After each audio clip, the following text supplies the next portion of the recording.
Fundamentos da comunicação interpessoal. Parte 1. Melhorando o relacionamento no trabalho. A empresa, a organização, o ambiente de trabalho é um lugar por excelência em que se cruzam as mais variadas nuances das relações humanas, os mais diversos significados. No entanto, como em nenhum outro lugar, essas relações se dão num espaço mais ou menos limitado e regrado e sujeito a determinadas normas comportamentais e, mais ainda, um ambiente regulado pelas chamadas relações hierárquicas, em que, obviamente, alguns sujeitos, alguns atores desse ambiente precisam responder a certas demandas daquele outro que é tido como seu superior hierárquico. Isso significa dizer que esse ambiente ele suporta determinados significados, determinadas relações reguladas pelo poder propriamente. E ainda mais por determinadas missões, por determinadas expectativas que deverão ser cumpridas, muitas delas à risca, conforme os protocolos, conforme os planos dessa organização. É nesse espaço também que podemos encontrar tensões de todos os tipos, desavenças, desconforto psicológico, humilhações, expectativas frustradas, expectativas infundadas também em relação a determinadas situações favorecedoras de cada um desses membros. Mas também isso, obviamente, é o outro prato da balança para compensar, digamos, esse pior dos mundos que pode ser a organização. Do outro lado, nós também podemos colher conforto psicológico, reconhecimento, recompensa pecuniária, dinheiro, portanto, na mão, um plano de carreira, outras expectativas que poderão ser atendidas na forma de promoções, na forma de ganho de status, de reconhecimento e assim por diante. Tudo isso conforme também determinadas imposições, determinados contextos, mas de qualquer modo, segundo ainda o que podemos chamar de um sistema de filtragem dessa realidade. Vamos conhecer um pouco a respeito desse sistema, desse processo. Aí está o processo cognitivo de filtragem da realidade, do real. Cognitivo, como você sabe, diz respeito a conhecimento. Então é por isso que nós falamos em estruturas cognitivas, que são estruturas próprias, capacidades específicas, né, e muito marcantes de aprendizagem, de conhecimento, de construção de conhecimento por parte dos indivíduos. Conforme esse esquema na tela, tudo se inicia pela percepção de determinados desse real a partir ou por meio dos sentidos. Vale a pena dizer que esses sentidos, são 5 sentidos, dependendo da experiência, determinado sentido se mostra de forma mais incisiva, afirmativa ou presente do que outros. De um modo geral, a visão é uma espécie de sentido dos sentidos, o principal, capaz, quem sabe, de criar inclusive uma relação hierárquica em relação aos outros sentidos. Ora, tudo começa pela percepção, vamos dizer, de forma didática, de forma bruta, de um determinado estímulo do exterior. A próxima camada é da interpretação, e quando nós falamos interpretação, significa dizer, entre outras coisas, que essa interpretação suporta uma análise. Análise, por sua vez, é um processo de divisão, de fragmentação de um determinado objeto. Quem analisa decompõe determinado objeto da realidade em partes, não obviamente partes concretas, físicas, não se trata disso. É como se o analista, nesse trabalho de interpretação, e a interpretação ainda é um processo mais refinado, mais exigente do que a própria análise, mas quem analisa, antes de tudo, decompõe em partes esse determinado objeto dessa análise, não é? Alvo da análise, para compreender sua funcionalidade. A interpretação, por sua vez, tem a ver, vamos dizer, o empenho no sentido mais profundo de percepção, de entendimento desse objeto. Quem faz interpretação de texto literário, a primeira operação para a interpretação de texto literário, por exemplo, é decompor, entender a funcionalidade desse texto literário, a relação entre as personagens, a ação, espaço, tempo e outros fatores, para, a partir disso, a partir dessa análise, alcançar esse estágio mais complexo que é a interpretação. E aqui, segundo esse processo de filtragem do real, ocorre o mesmo. Nós temos, isso vai redundar numa intenção. Na verdade, há essa percepção de um certo aspecto do real, uma cena, por exemplo, qualquer que seja, a interpretação dessa cena, o significado dessa cena, aí uma predisposição gerada pela interpretação, uma disposição que chamamos de intenção. O que fazer a propósito daquilo que acabamos de perceber? Aquilo exige algum tipo de resposta? Na verdade, aparentemente até, tudo acontece ao mesmo tempo, mas esses processos são divididos, separados no tempo, em micro espaços ainda que sejam, mas uma coisa é certa, há o momento de percepção e outros momentos dispostos aqui em camadas, de forma esquemática, naturalmente, para nós entendermos. Então, a partir da interpretação, damos um determinado sentido. Esse sentido, nós vamos ver que lá depois, numa outra camada, esse sentido, como ele é construído, aí isso redunda nessa intenção, mas a intenção propriamente, ou seja, o desejo, a disposição para agir, ainda não é a tradução, porque é a tradução que redunda propriamente na análise. Essa intenção, portanto, resulta numa atitude, e essa atitude reveste-se de uma ação. A atitude é propriamente uma ação. Silenciar, por exemplo, diante de determinados fatos, é uma ação. Partir para vias de fato como reação extrema a um determinado estímulo é outro tipo de reação. Vamos entender, inclusive, como é que acontece um pouco a questão da reação. Mas, de qualquer forma, esse processo de filtragem ocorre, vamos entender, isso aqui, afinal de contas, não é uma aula sobre anatomia do cérebro, de neurologia, é apenas um esquema muito didático para encaminhar a nossa discussão em relação ao conflito, que é um dos temas que nos interessam. Veja que a percepção depende de foco também, nós podemos chamar de foco, usar para isso a palavra atenção. E, por outro lado, no que diz respeito à própria interpretação, à intenção e ainda a tradução, que é propriamente a ação diante de um determinado estímulo, tudo isso acontece a partir de uma estrutura de dados, por assim dizer, uma estrutura de experiências que começam desde aquelas necessidades mais básicas que precisam ser atendidas, necessidades pode até ser de caráter orgânico, vamos lá, como a sede em determinada circunstância e tal, básicas as necessidades, mas eis aí também o mundo dos desejos.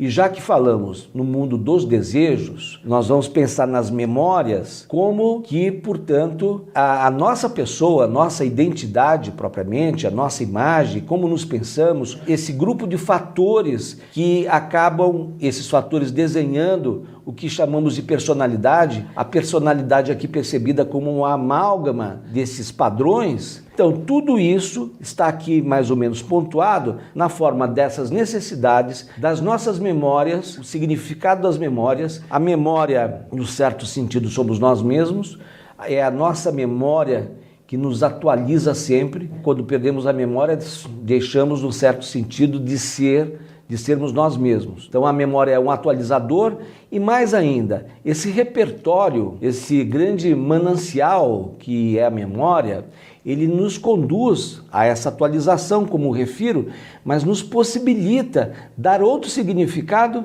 inclusive ao próprio passado.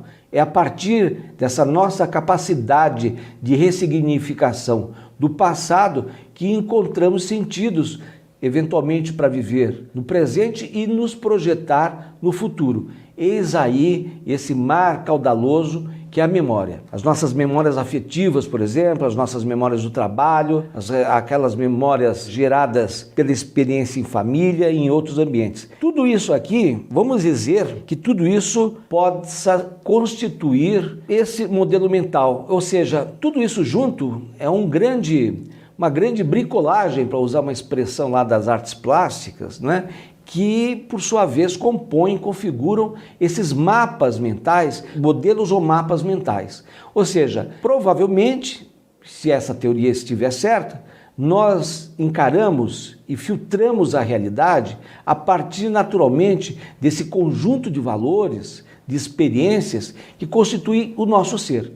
Então, na verdade, agimos conforme determinado padrão, porque esse determinado padrão foi sendo figurado, configurado e até reconfigurado segundo esse mapa. Os valores de caráter moral, de caráter ético, aquilo que se mostra para nós como objetividade, tudo isso constitui o que está posto aqui no mapa, nesse esquema de viés. Ou seja, porque em determinadas situações, e especificamente em algumas situações sobretudo, nós tendemos a analisar, a interpretar a tal situação e responder a ela a partir de um determinado viés. A partir de um determinado, digamos, trilho, a partir de um determinado eixo e não outro. Esse viés, ele já está contagiado por tudo isso, por aqueles itens todos do mapa, os nossos valores, os costumes, o hábito, aquilo que é próprio da cultura, no caso da empresa, aquilo também, eventualmente, que seja próprio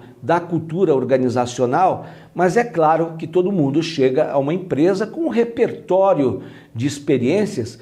Aliás, a empresa quer mesmo isso, cada vez mais, poder contar com o seu repertório de experiências, não apenas aquelas e estritamente aquelas do mundo do trabalho, mas a sua capacidade de relacionamento em determinadas, ou sobretudo em diversas situações, as aflitivas, inclusive, tudo isso é, na verdade, um grande repertório colocado à disposição dessa instituição e que é muito importante para ela. É bem por isso que cada vez mais você deve ouvir por aí que as empresas estão valorizando isso, é verdade, a sua capacidade de conviver com as pessoas. Como que se dá essa interação? Não há nada pior que pessoas muito problemáticas, cabisbaixas, aquilo que chamamos de, um modo geral, de pessoas negativas, melancólicas, que a cada momento vê o entrave, pouco colaborativas, insubordinadas, etc, etc, etc. Tudo isso aqui nessa grande engrenagem sobre a qual conversamos um pouco. A partir de Moscovitch, esse nome é o nome de Fela Moscovitch, é uma referência em relação aos assuntos do relacionamento interpessoal e mais ainda é uma teórica sempre lembrada quando o assunto é feedback, como nós já vamos ver daqui a pouco. O que é competência interpessoal para ela? De acordo com Moscovitch, para essa estudiosa, competência interpessoal é a habilidade de lidar eficazmente com outras pessoas de forma adequada às necessidades de cada uma e à exigência da situação. O eficazmente é obter, claro, que determinadas respostas. Essa competência interpessoal exige um permanente exercício de autopercepção e autoconhecimento. Só isso aqui já dá, obviamente, uma enciclopédia para se falar de autopercepção e autoconhecimento. Então, a autopercepção concentra-se na estrutura emocional, na anatomia dos sentimentos e dos afetos e no modo como se percebem as crenças ou se desenvolve ou não uma atitude orientada pelos valores morais e metafísicos. Por outro lado, nós temos o autoconhecimento. Tem a autopercepção, que diz respeito a esse conjunto de fatores aí referidos, e o autoconhecimento, que depende sempre dos outros para se integralizar. Necessitamos dos sinais externos, daí a necessidade do feedback, como vamos ver, oferecidos por aqueles com quem convivemos. Essa resposta do outro, que poderá ser solicitada, e frequentemente é solicitada no âmbito da organização, da empresa, no lugar da resposta pontual, objetiva, direta e ferina, talvez uma resposta comprometida com um aspecto maior. Eu acho que esperamos muito sobre nosso desempenho, sobre nossa performance nessa situação, a partir desse tipo de resposta que podem nos dar, mas tomara que essa resposta, enfim, seja de fato uma resposta sincera e de alguém que para nós, de fato, deva ser referência. A Moscovitch defende algumas diretivas para o feedback. Então, Fela Moscovitch é mais uma das teóricas que devotou bastante tempo bastante esforço para pensar na estrutura do feedback, a resposta, o retorno que damos ao outro. Você vê lá que essa autopercepção é um nível de experiência humana, como nos vemos, a autopercepção e depois o autoconhecimento, ambos podem passar por aquelas perguntas, né? Como me vejo, como acho que as pessoas me veem e efetivamente como gostaria de ser visto. Para que isso aconteça, começamos na camada da autopercepção, passando pelo autoconhecimento, que necessariamente se integraliza com o convívio com a resposta dos outros. Primeira coisa sobre o feedback é que ele deve ser descritivo ao invés de avaliativo. Tentar não fazer julgamento, apenas o relato de um evento. Se eu faço o relato de um evento, vamos supor aqui então nessa relação, a relação mesma que se tem com o chefe, por exemplo, de um determinado setor ou departamento. É melhor que essa resposta, esse feedback por parte do chefe, ele seja descritivo, sobretudo se em determinada situação o desempenho do chefiado, a pessoa, enfim, que está sob a sua gerência, principalmente no caso desse desempenho não corresponder a determinada expectativa.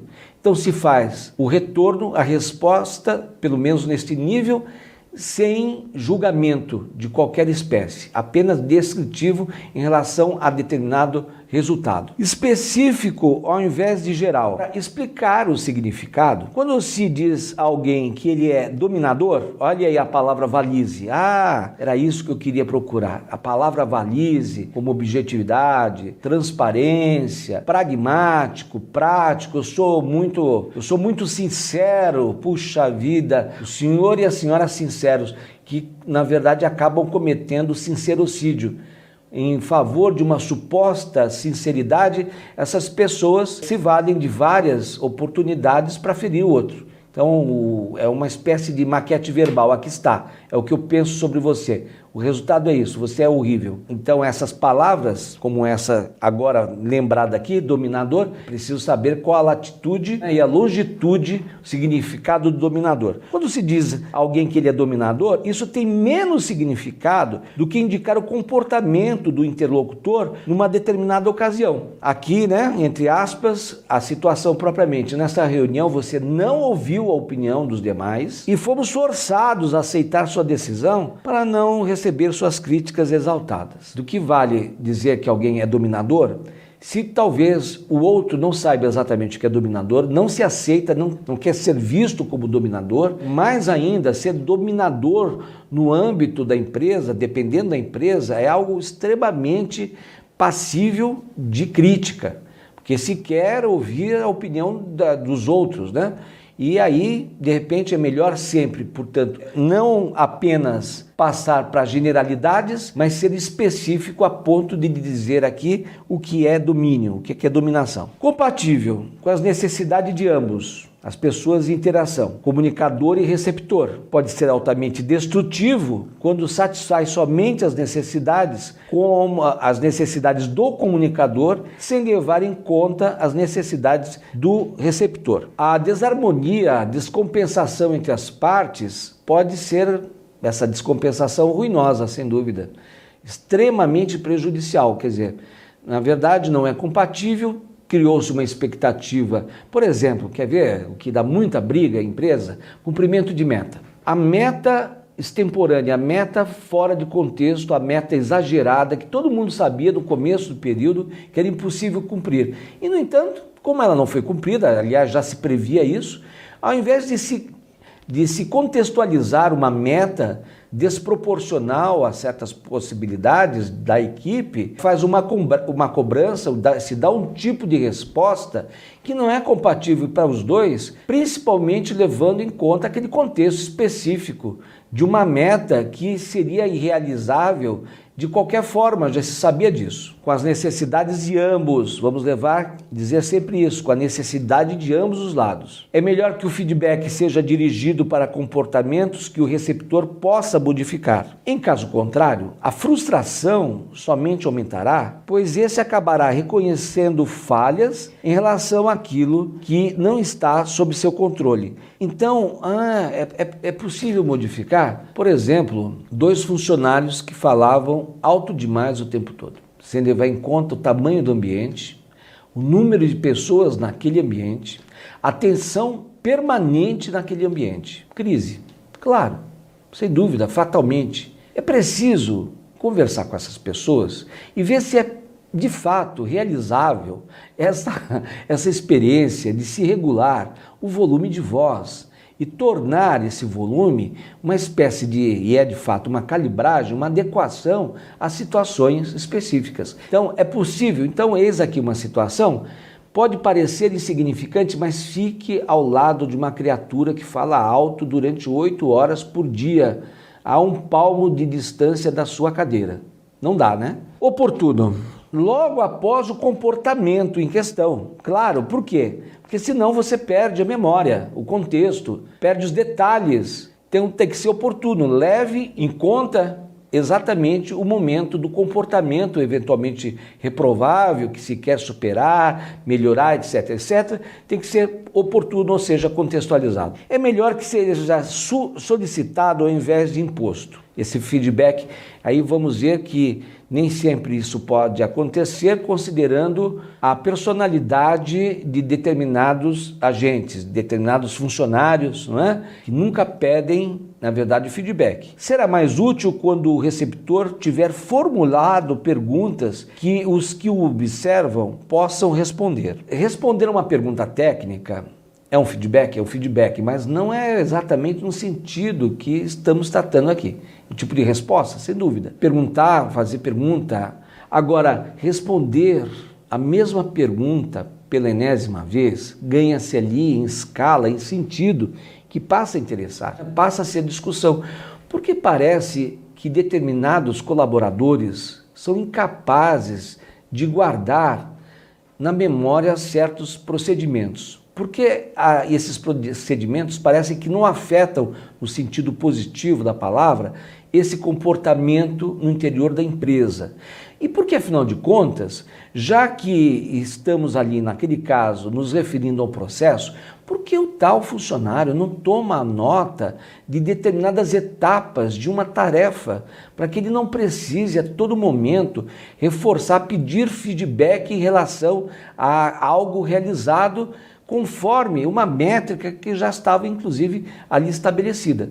Então, portanto, é preciso a todo momento saber da natureza propriamente do feedback, e o feedback tem ele mesmo, como operação, como estratégia, ele tem a sua gramática, você precisa saber, afinal de contas, modular o que se espera do feedback. Se você tratar de forma muito genérica, você poderá perder as nuances de um feedback. É melhor que ele seja esclarecido. O que significa isso? Pedir para que o receptor repita o feedback recebido para ver se corresponde ao que o comunicador quis dizer. Olha, determinada tarefa tem um grau de sofisticação, de dificuldade ou de complexidade merecedor desse nível de dificuldade do esclarecimento desse tipo. Você repete para mim o que você acabou de ouvir? No momento que se repete e você, não é, como um desses interlocutores, aceita, aquilo ali está selado uma espécie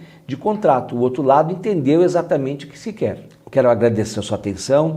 Nós voltaremos, é claro, a vários desses significados aqui colocados agora. Agradeço muito sua atenção. Estude sempre. Boa sorte. Muito obrigado.